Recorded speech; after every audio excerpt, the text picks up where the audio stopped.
Hello प्यारे बच्चों, आप सभी का स्वागत है। मैं डॉक्टर दिनेश कुमार पांडे। आज हम लोग सेकंड सेम की गणित विषय के अंतर्गत सरलीकरण या सिंप्लीफिकेशन के बारे में अध्ययन करेंगे। इससे पूर्व मैथ्स सेकंड सेम के चैप्टर वाइज पूरे आपके चैप्टर वाइज वीडियोस आपके अपने ऐप दिनेश सर ऑफिशियल पर अपलोड किया जा चुका है, या आप YouTube चैनल के प्लेलिस्ट में आप जाएंगे और सेकंड सेम मैथ्स को आप देखेंगे। जब सेकंड सेम मैथ्स में आप देखेंगे तो आपको चैप्टर वाइज वीडियोस वहां पे भी मिल जाएगी। और इस समय हम परीक्षा को ध्यान में रखते हुए 15 सितंबर के आपके पेपर हैं, तो वन शॉट एक दिन में एक चैप्टर रिवीजन के तौर पर लेके चल रहे हैं। तो उसमें आज हम लोग बात करेंगे सरलीकरण या सिंप्लीफिकेशन की।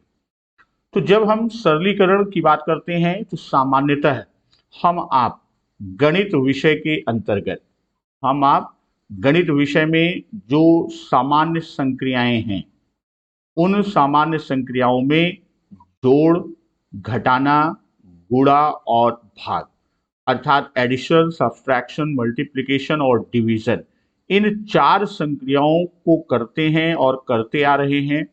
इनको हम आसानी से सहजता से कर लेते हैं, लेकिन यही संक्रियाएं जब दो या दो से अधिक का प्रयोग एक साथ करना होता है, अर्थात दो या दो से अधिक संक्रियाओं का प्रयोग करना होता है, से अधिक संक्रियाओं का प्रयोग करना होता है, तो उसमें हमको आपको क्या होती है, हमको आपको समस्या आती है कि हम कौन सी संक्रिया कब करें, कैसे करें, किस रूप में करें। तो यहाँ इन्हीं के संबंध में बात करेंगे। एक तो आपकी ये चारों संक्रियाएं जिसमें आपका योग है, जिसे हम आप जोड़ भी कहते हैं, घटाना है जिसे सब्सट्रैक्शन या माइनस की बात करते हैं, एक आपका गुणा है मल्टीप्लिकेशन, और एक आपका भाग। इन संक्रियाओं को हम कैसे इनका प्रयोग करेंगे, किसमें हम कोई भी समस्या आता है तो उसे सरल करने में हम कैसे प्रयोग करेंगे। इसके साथ ही साथ सरलीकरण में एक खंड हमको आपको मिलता है कोष्ठक। तो कोष्ठक को हम कैसे प्रयुक्त करेंगे, या कोष्ठक के प्रकार कौन से हैं, उनमें हम किस क्रम से उसको लेके चलेंगे, इन संक्रियाओं को किस क्रम से लेके चलेंगे, इन सभी बातों का हम लोग अध्ययन करेंगे। अब यहां पर हम बात करते हैं, जैसे मान लीजिए दो लोग, एक सीमा और अमिता, ये दोनों लोग बाजार गए और वहां से इन लोगों ने, सीमा ने क्या किया, इन्होंने 3 किलो लिया और अमिता ने 5 किलो लिया। इन लोगों ने इतने सेब को लिया और दुकानदार ने इन्हें जो दर बताया था, रेट बताया था, वह बताया था 40 रुपए प्रति केजी, यानी 40 रुपए प्रति किलो की दर से सीमा ने 3 किलो और अमिता ने 5 किलो सेब को खरीदा। अब दोनों के द्वारा कुल कितना पैसा दिया जाएगा, इस चीज को यदि हमें देखना है, तो अब अगर हम बात करें कि सीमा ने कहा कि हम दुकानदार को 3 किलो और 5 किलो, 3 किलो और 5 किलो को जोड़ के और 40, तो अब तीन, तो उन्होंने कहा कि 5 और 40 का उन्होंने योग कर दिया। तो 5 और 40 का जब हम योग करेंगे तो यह क्या हो जाएगा, 5 और 40 का 5 और 40 का मल्टीप्लीकेशन करके 3 को ऐड कर देंगे, 40 में 5 का गुणा करेंगे तो 3 धन 200 अर्थात ये हो जाएगा 203 रुपए। तो सीमा ने कहा कि हम इस तरह से कैलकुलेट किया, अवकलित किया। अवकलन अर्थात कैलकुलेशन की बात हम करेंगे तो वह कैलकुलेशन जो उन्होंने किया 203 रुपए की बात की। वहीं पर अमिता ने कहा कि नहीं, हम दुकानदार को जो पैसा देंगे तो वह 3 किलो और 5 किलो को जोड़ेंगे और उसमें 40 से गुणा करेंगे तो उनके हिसाब से यानी अमिता के हिसाब से 8 गुणे 40 और 320 रुपए। तो अब यहां दो प्रश्न, यानी दोनों के द्वारा संयुक्त रूप से पैसा दिया जाना है। सीमा ने कहा कि 203 रुपए देना है, वहीं अमिता ने कहा नहीं 320। तो अब यहां पर यह देखना कि हम कैसे जाने कि 320 रुपए देना है या 203। तो यहां पर आप देखेंगे ये जो हमने कोष्ठक का निशान लगाया यहां पर भी और यहां पर भी, तो अब कोष्ठक जहां पर प्रयुक्त होगा उसी के आधार पर उसका कैलकुलेशन होगा। तो यहां 5 में 40 से गुणा करके 3 जोड़ा जो कि गलत है, क्योंकि कुल सेब की संख्या कितनी है 8 किलो। 3 और 5 यानी यह कैलकुलेशन सही है 8 किलो और प्रति किलो क्या है दर उसका 40 रुपए। तो 8 में 40 से गुणा करेंगे 320। एक तो रूप आपका ये आता है। वहीं पर हम बात करते हैं दूसरी कि 36 में यदि 4 और 3 के गुणनफल से भाग देना है। अगली समस्या एक है कि 36 में किससे 4 और 3 के गुणनफल से भाग देना। तो अब यहां पर 3 संख्याएं हैं, 36 है, 4 है और 3 है। तो जब यहां कहता है कि 36 में 4 और 3 के गुणनफल से भाग दीजिए, तो इसका जो हम कैलकुलेशन करेंगे, जो गणना करेंगे, इसका आंसर जो होगा 4 और 3 का गुणनफल। पहले तो हम ये लेंगे क्या किससे भाग देना है 4 और 3 के गुणनफल से। तो 4 और 3 का जो गुणनफल होगा वह क्या होगा 4 गुणे 3। अब इससे भाग देना है किसमें 36 में। तो हम इसको इस तरह से लिखेंगे कि 36 भागे ब्रैकेट में 4 गुणे 3। अगर यही इसके स्थान पर यदि हम इस तरह से लिख दें कि 36 भागे 4 गुणे 3, तो यहां पर ये पहले 36 में 4 से भाग देंगे, 36 में 4 से भाग देंगे तो आपका 9 आएगा और फिर 3 से गुणा करेंगे तो आपका मान कितना आ जाएगा 27। जबकि यहां पर हम देखते हैं कि 36 में भाग किससे देना है 4 और 3 के गुणनफल। तो 4 और 3 का गुणनफल कितना हुआ 12 और इससे 12 से भाग देंगे 36 में तो हमारा उत्तर कितना आएगा उत्तर 3 आएगा।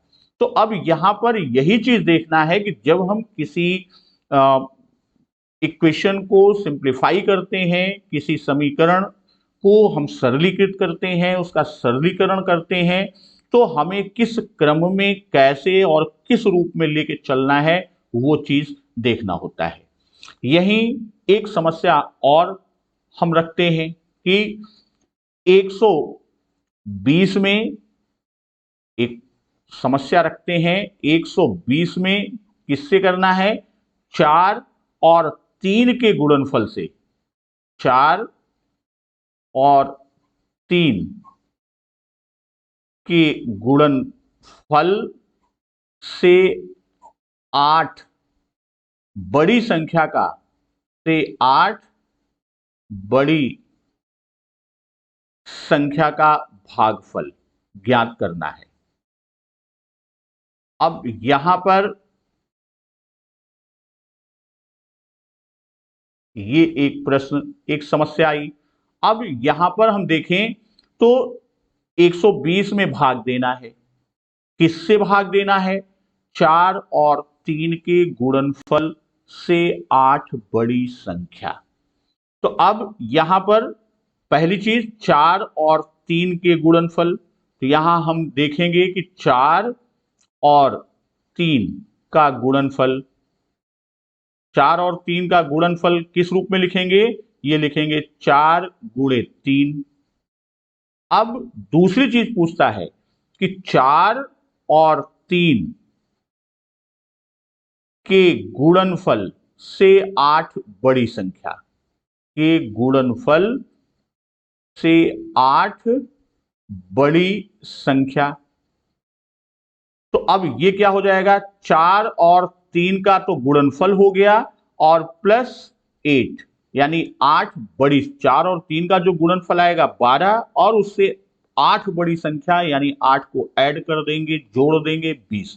तो हम उसको किस तरह से लिखेंगे? 4 गुणे 3 एक ब्रैकेट में धन 8। अब यहां पर जो प्रश्न कर रहा है कि इसको हमें क्या करना है? इसे 120 यानी इससे 120 में भाग देना है। तो हम किस तरह से लिखेंगे?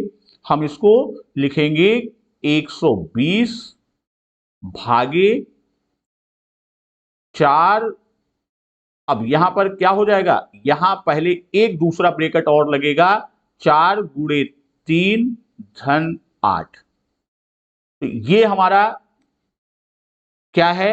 राउंड ब्रैकेट है, ये कर्ली ब्रैकेट है, यानी मझला ब्रैकेट। तो इस तरह जब हम ब्रैकेट या कोष्ठक की बात करते हैं तो यहां कोष्ठक, एक तो जो हमें सरलीकरण, जब भी हमें सरलीकरण करना होगा तो इसमें दो चीजों का, एक तो हम किसकी बात करेंगे? कोष्ठक की बात करेंगे। कोष्ठक में हमने ये देखा कि कोष्ठक आपके यहां दो रूप देखे। हम कोष्ठक के प्रकार को देखेंगे कि कितने प्रकार के कोष्ठक हैं और उसे किस क्रम में खोलते हैं। दूसरा जो सरलीकरण में हमको जरूरत पड़ती है वह क्या है? वह BODMAS का। इसका भी क्रम जो होता है वह पहले B, फिर O, फिर D, फिर M, फिर A, फिर S। तो यहां B का आशय क्या होता है? ब्रैकेट। O का आशय ऑफ या हिंदी में कहें तो क, और D का डिवीजन अर्थात भाग, M का मल्टीप्लिकेशन और A का एडिशन और S का सब्सट्रैक्शन। तो हम आगे अब पहले किसकी बात करेंगे? पहले हम कोष्ठक के प्रकार की बात करेंगे। कोष्ठक की आवश्यकता क्यों पड़ती है? अभी ऊपर हमने देखा कि यहाँ 120 में 4 और 3 से गुणनफल से 8 बड़ी संख्या से भाग देना है। 4 और 3 का गुणनफल एक कोष्ठक में आया, फिर प्लस 8 है और 120 से भाग देना है तो एक कोष्ठक का प्रयोग हमने और किया। वह इसी प्रकार और सारे कोष्ठक हैं। तो हम इसके बाद बात करते हैं क्या? कि कोष्ठक के प्रकार की। तो वास्तव में देखें तो कोष्ठक के कितने प्रकार होते हैं? कोष्ठक के 4 प्रकार होते हैं। वो 4 प्रकार कोष्ठक के कौन से होते हैं? जब हम कोष्ठक के 4 प्रकार की बात करते हैं तो सबसे पहले हमारा कौन सा कोष्ठक आता है? पहला रेखा कोष्ठक। पहला कोष्ठक कौन सा है? पहला कोष्ठक रेखा कोष्ठक। और जब हम रेखा कोष्ठक की बात करते हैं तो रेखा कोष्ठक हमारा, इसका सिंबल क्या होता है? अंकों और चिन्हों के ऊपर लाइन होती है। ये हमारा रेखा कोष्ठक। फिर दूसरा हमारा होता है छोटा कोष्ठक। छोटा कोष्ठक क्या है? छोटा कोष्ठक हमारा चिन्ह ये है। फिर तीसरा आपका आता है कौन सा? मझला कोष्ठक। अभी जो हमने दूसरा कोष्ठक का प्रयोग किया था, दूसरा कोष्ठक कौन सा है? मझला कोष्ठक। और उसका चिन्ह क्या है? उसका चिन्ह ये अर्थात कर्ली ब्रैकेट की बात करते हैं। राउंड ब्रैकेट हो गया छोटा कोष्ठक, कर्ली ब्रैकेट, मझला कोष्ठक, और चौथा जो प्रकार है वह क्या है? बड़ा कोष्ठक।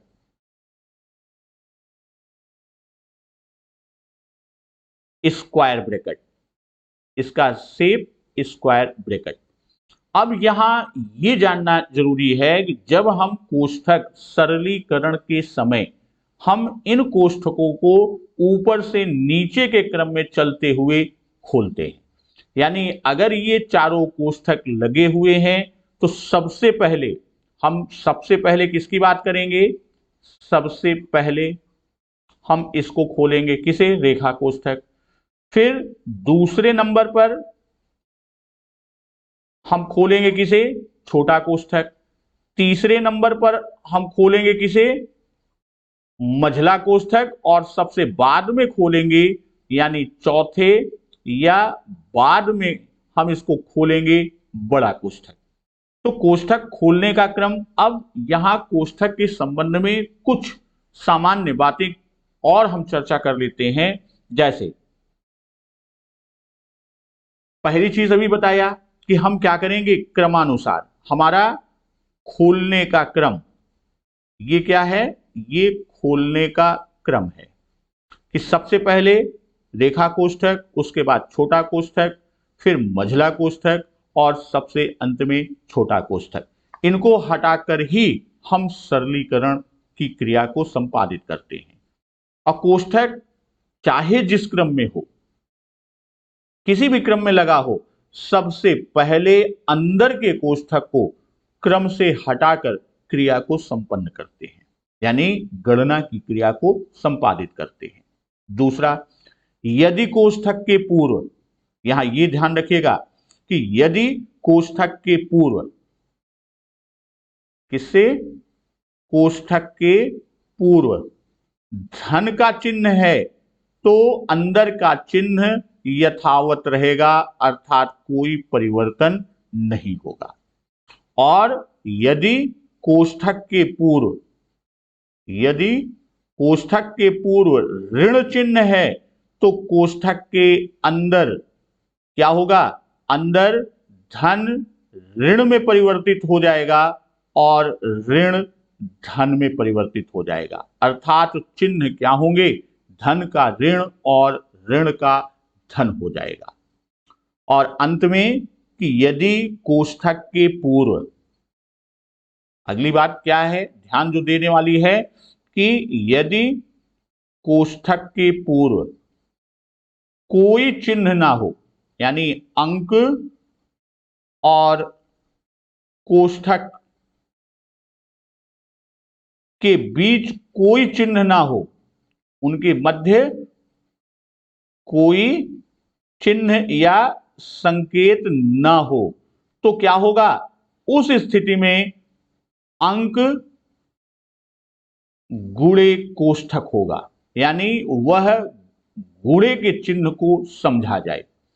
और प्रत्येक कोष्ठक को हटाने से पूर्व कोष्ठक के अंदर जो संक्रियाएं हैं उसको सरलीकृत करेंगे, तब हम कोष्ठक को हटाएंगे। यहां ये विशेष ध्यान रखिए कि वो कोष्ठक को पहले सरलीकृत करेंगे, फिर कोष्ठक को हटाएंगे। तो ये तो हमारा कोष्ठक का प्रकार, उसको कैसे खोलेंगे, किस क्रम में खोलेंगे, इसकी बात हुई। अब हम बात करते हैं दूसरी चीज, बॉडमास नियम का।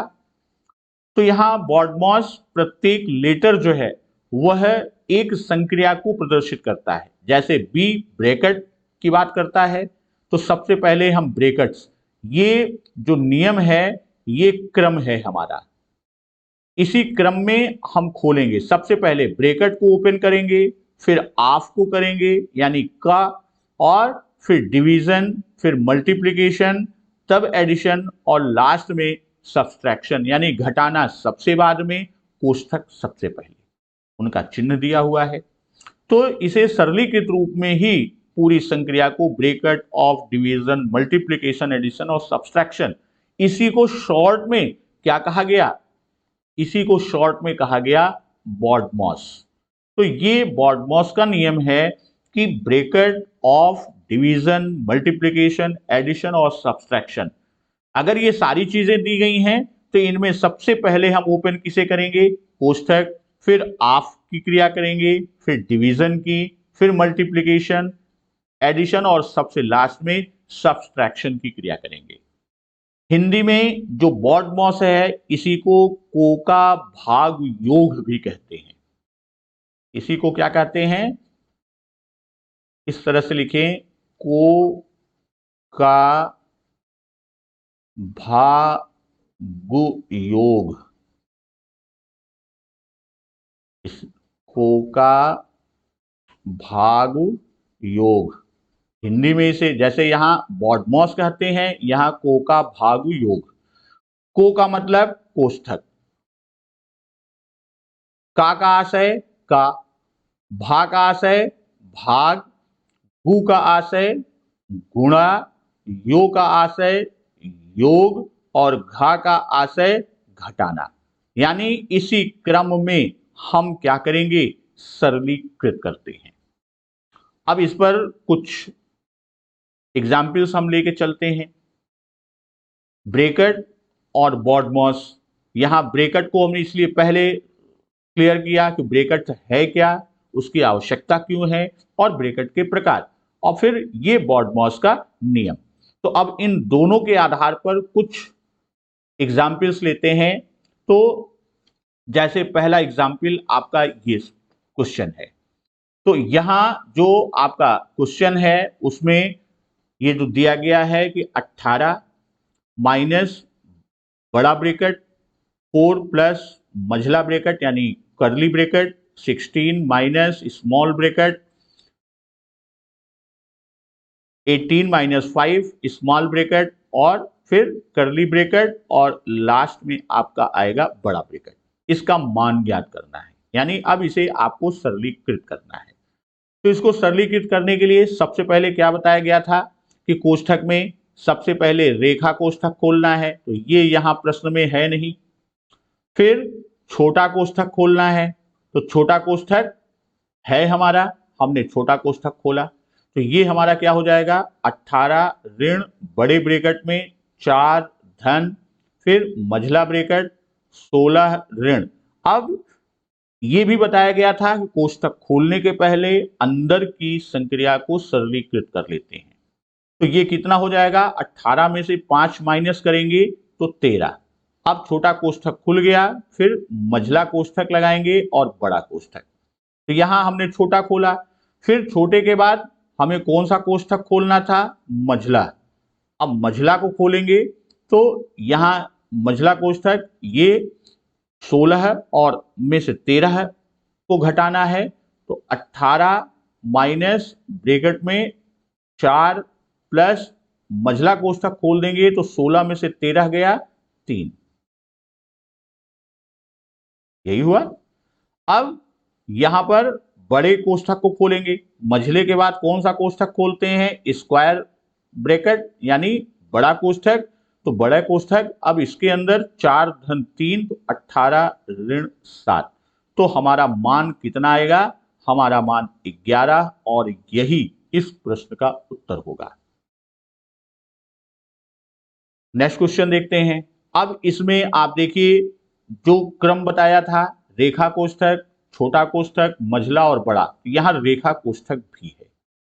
अब रेखा कोष्ठक सबसे पहले हम ओपन करेंगे, तो ये हमारा क्या हो जाएगा?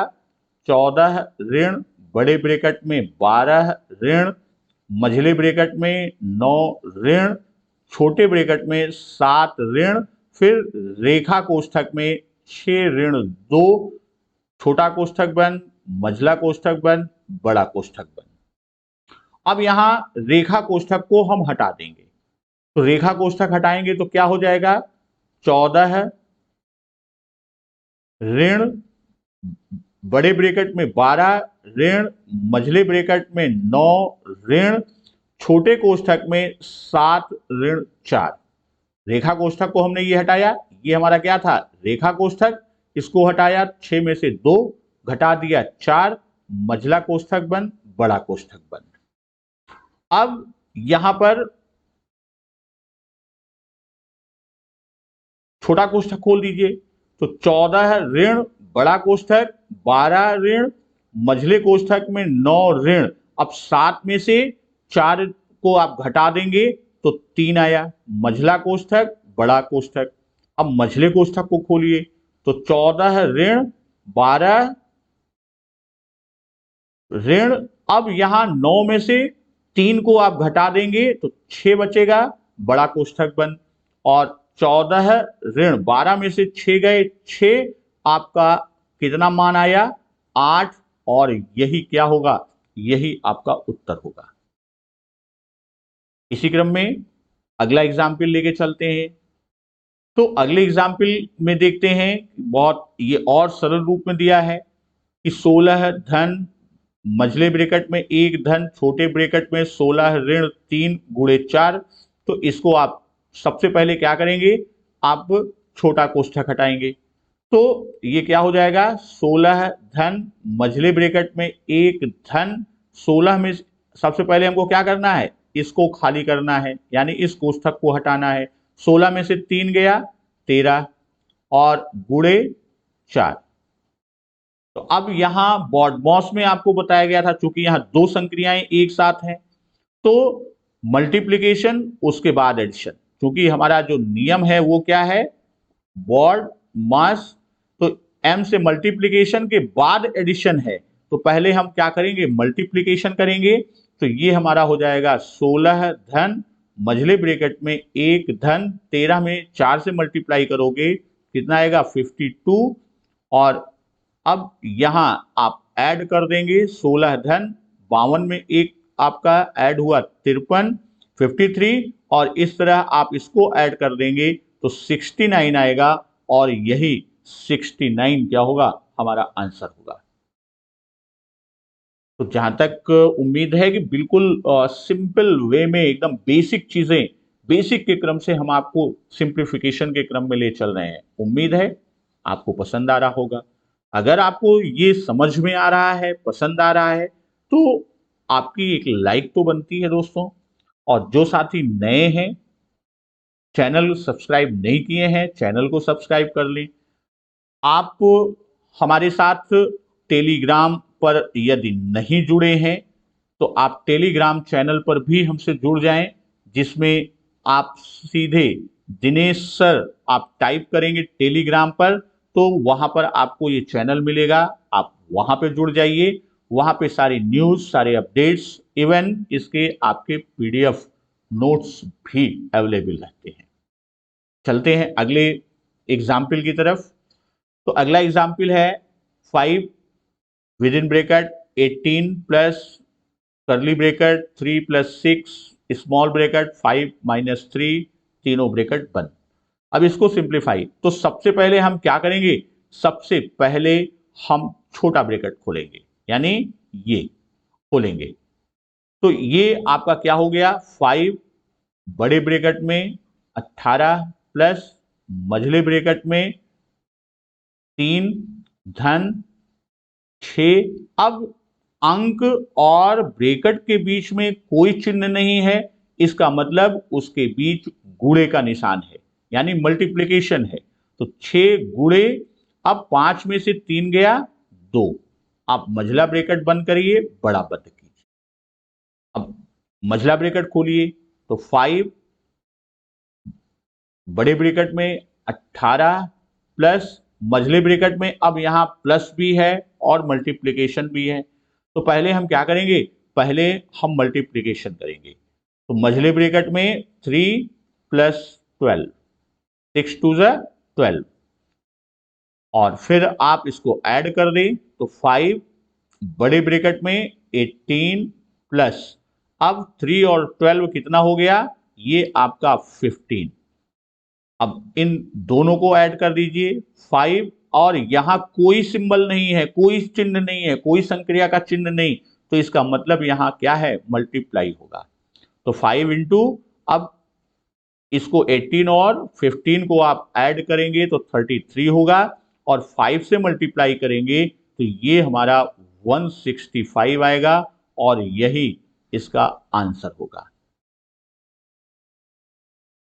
एक एग्जाम्पल और हम ले लेते हैं, थोड़ा सा और स्पष्ट हो जाएगा और क्लियर हो जाएगा। 20 प्लस करली bracket 9 minus 5 plus small bracket 6 minus 4। तो इसको सिंप्लीफाई करिए, ये बहुत ही सरल इक्वेशन के क्रम में दिया है। तो ये आपका क्या हो जाएगा, सबसे पहले छोटे ब्रैकेट को आप खोलिए, तो आपका 20 plus curly bracket 9 minus 5 plus, अब यहां 6 में से 4 को आप घटाएंगे, यानी 6 माइनस 4, वैल्यू कितनी आई 2, तो 9 माइनस 5 प्लस 2, अब 20 प्लस, अब यहां आप देखिए तो बॉडमॉस में आप पुनः आप देखेंगे बी बॉडमॉस में तो पहले एडिशन है उसके बाद सब्सट्रैक्शन है, तो यहां ये प्लस और ये प्लस ऐड होगा तो 11 माइनस 5, और इसको आप और सिंप्लीफाई 20 प्लस 11 माइनस 5 कितना हो जाएगा 6 हो जाएगा, और दोनों का एडिशन यानी दोनों को ऐड कर दें, जोड़ दें, तो हमारा कितना आएगा 26, और यही क्या है, यही हमारा आंसर है। तो उम्मीद है आज सिंप्लीफिकेशन या सरलीकरण, दूसरे रूप में कहें तो बॉडमॉस के नियम को हम कैसे इंप्लीमेंट करते हैं, कैसे बॉडमॉस का नियम लागू होता है, प्रश्नों पर कैसे हल किया जाता है, ये आपको समझ आ गया होगा। अब नेक्स्ट वीडियो में हम अगले चैप्टर पर मिलेंगे, तब तक नमस्कार, वंदे मातरम।